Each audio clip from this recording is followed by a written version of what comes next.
Bonjour à tous et à toutes, j'espère que vous allez bien.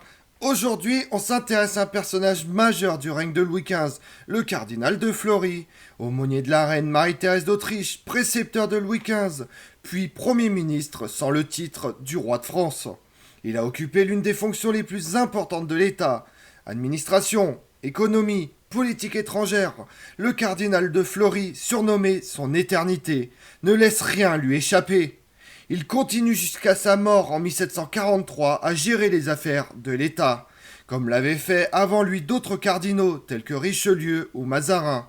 Venez avec moi pour découvrir le cardinal de Fleury. Issu de la petite noblesse du Languedoc, André de Fleury est le fils de Jean de Fleury, seigneur de Diau, receveur d'état au diocèse de Lovèze, et de Diane de la Tréée. Destiné dès l'enfance à l'état ecclésiastique, il est envoyé à Paris à l'âge de 6 ans pour suivre ses études au collège de Clermont, puis au collège d'Harcourt, à l'instar des enfants de la noblesse de l'époque.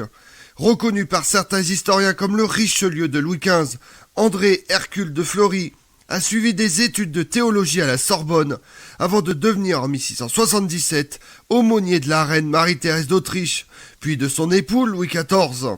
Introduit à la cour, il remplit ses fonctions ecclésiastiques lors des cérémonies religieuses.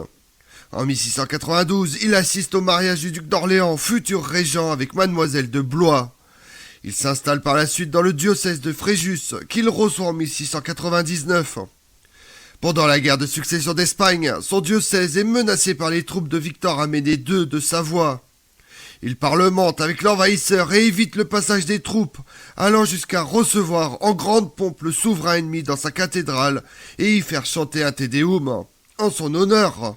Il sera pour cela soupçonné de trahison et ne devra qu'à son habileté politique et au soutien de ses amis à Versailles d'éviter la disgrâce. Mais en 1715, Louis XIV meurt. Son testament désigne Fleury comme précepteur du jeune Louis XV.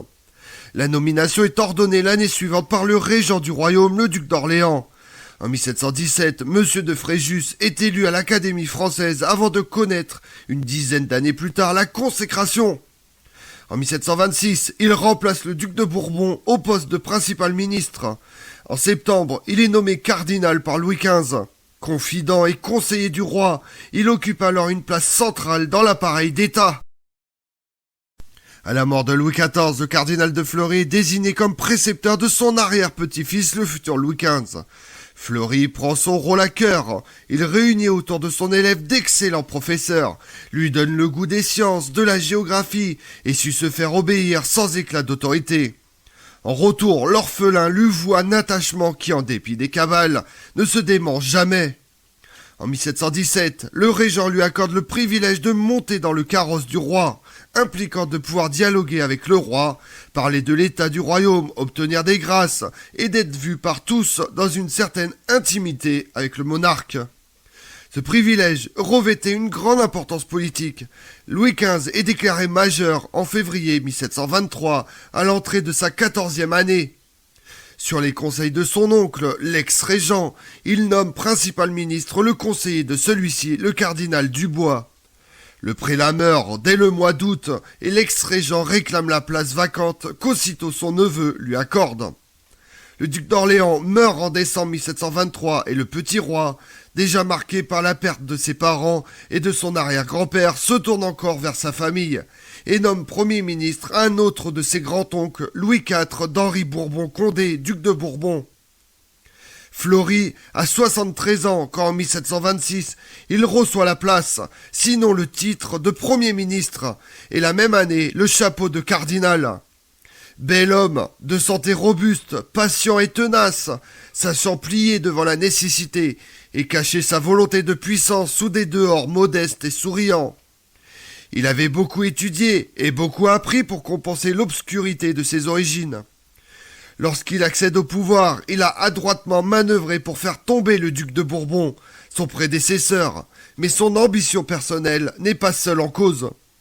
Le nouveau cardinal est persuadé qu'il est le seul à pouvoir gouverner la France. Le roi n'a que 16 ans et lui a donné toute sa confiance. Les idées du cardinal de Fleury sont simples et peuvent se résumer en un mot, maintenir. maintenir l'absolutisme royal, maintenir l'équilibre des finances, la paix à l'intérieur et à l'extérieur.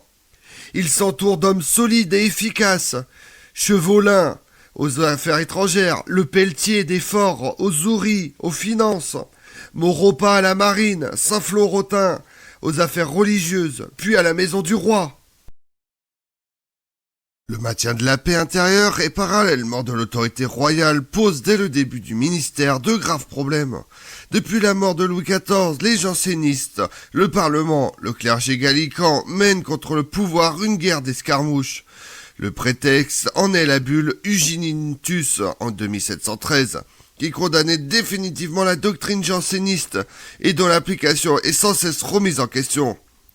Pour réduire le clergé sympathisant, le cardinal de Fleury fait alterner la diplomatie et la brutalité. Le plus irréductible, l'évêque de Sénès, est déposé et enfermé à la chaise Dieu. Le Parlement refuse alors de juger les prêtres accusés de répandre l'hérésie et il multiplie les remontrances. Présidents et conseillers sont exilés.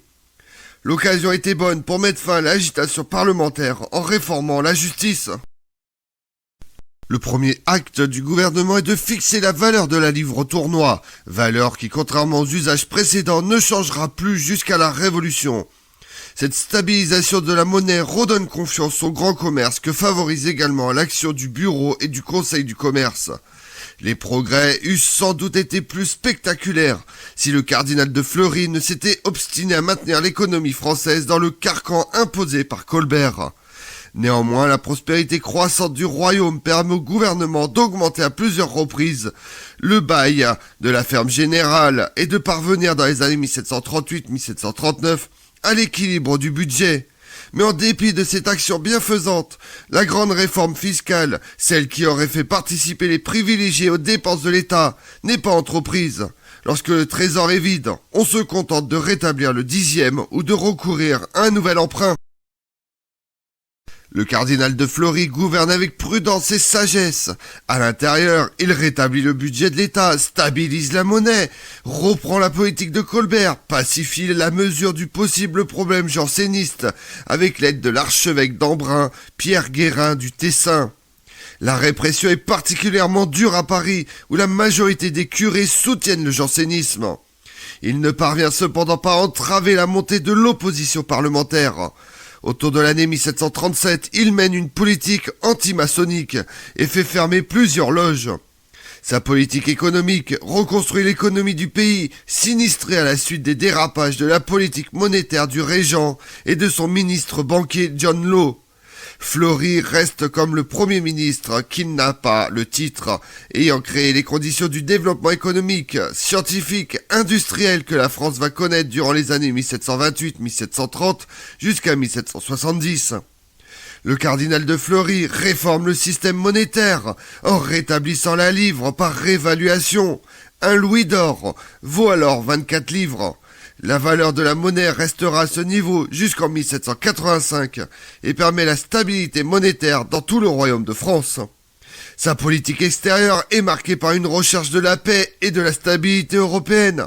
Entraîné par le roi dans la guerre de succession de Pologne, il la conclut rapidement par le traité de Vienne de 1738, qui apporte à terme le duché de Lorraine et le duché de Bar à la France.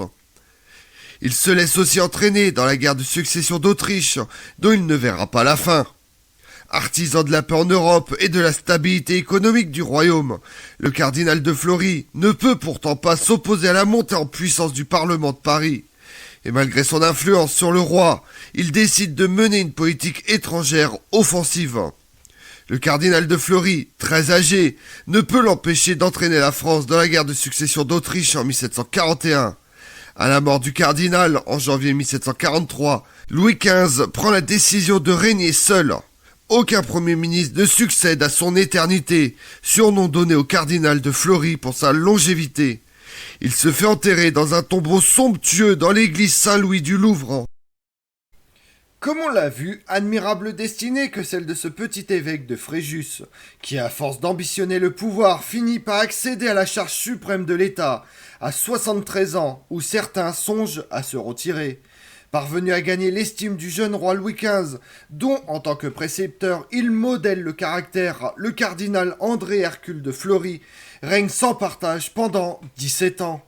Je vous remercie d'avoir suivi cette vidéo en ma compagnie. Si vous voulez connaître mes autres vidéos, retrouvez-moi sur ma chaîne YouTube Tout sur l'Histoire avec Damien, mais également sur les réseaux sociaux, Twitter et Instagram, Histoire Damien. Et pensez à liker, commenter et vous abonner. Je vous remercie à tous.